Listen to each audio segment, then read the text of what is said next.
दोस्तों, आपने कभी सोचा है कि एक छोटे से गांव का लड़का जिसके पास न सही कपड़े थे न खाने को भरपेट खाना, वह कैसे अपने सपनों को हकीकत में बदल पाया।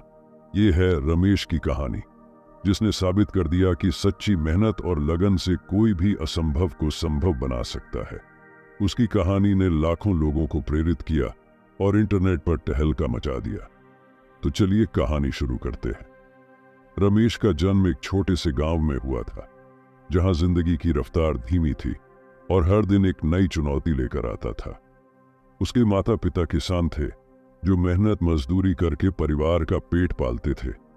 रमेश के पास खेलने के लिए खिलौने नहीं थे, पर उसके सपने बहुत बड़े थे। रोज सुबह जब गांव के बच्चे सो रहे होते थे, रमेश अपने पुराने से बस्ते को कंधे पर डालकर कई किलोमीटर दूर स्थित स्कूल के लिए निकल पड़ता था। रास्ते में कीचड़, बारिश और कभी कभी जंगली जानवरों का सामना करना पड़ता था, लेकिन उसने कभी हार नहीं मानी। स्कूल पहुंचने पर भी वह खाली पेट ही पढ़ाई करता था, पर उसकी आंखों में एक चमक थी जो उसे हमेशा आगे बढ़ने का हौसला देती थी। स्कूल में रमेश का प्रदर्शन हमेशा शानदार रहता था। उसके शिक्षकों ने उसकी मेहनत और लगन को पहचाना और उसे हमेशा प्रोत्साहित किया।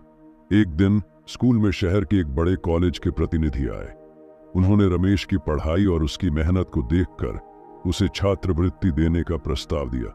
ये सुनकर रमेश की आंखों में खुशी के आंसू आ गए। ये उसके जीवन का सबसे बड़ा मौका था। शहर में आकर रमेश ने कॉलेज की पढ़ाई शुरू की। वहां की जिंदगी उसके लिए एकदम नई थी। हर चीज एक चुनौती थी, नए लोग, नई भाषा, नए तरीके। लेकिन रमेश ने इन सभी कठिनाइयों का सामना करते हुए दिन रात मेहनत की। उसने छोटे मोटे काम करके अपने खर्चे पूरे किए और अपने सपने के करीब पहुंचने की कोशिश की।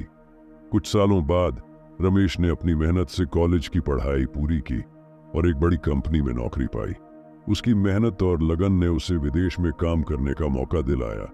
विदेश में रमेश ने अपनी काबिलियत साबित की और धीरे धीरे एक सफल उद्यमी बन गया। जब रमेश ने सफलता की ऊंचाइयों को छू लिया, तो उसने अपने गांव लौटकर वहां के बच्चों के लिए एक स्कूल खोला। वह जानता था कि शिक्षा ही वह ताकत है जो किसी भी इंसान की जिंदगी को बदल सकती है।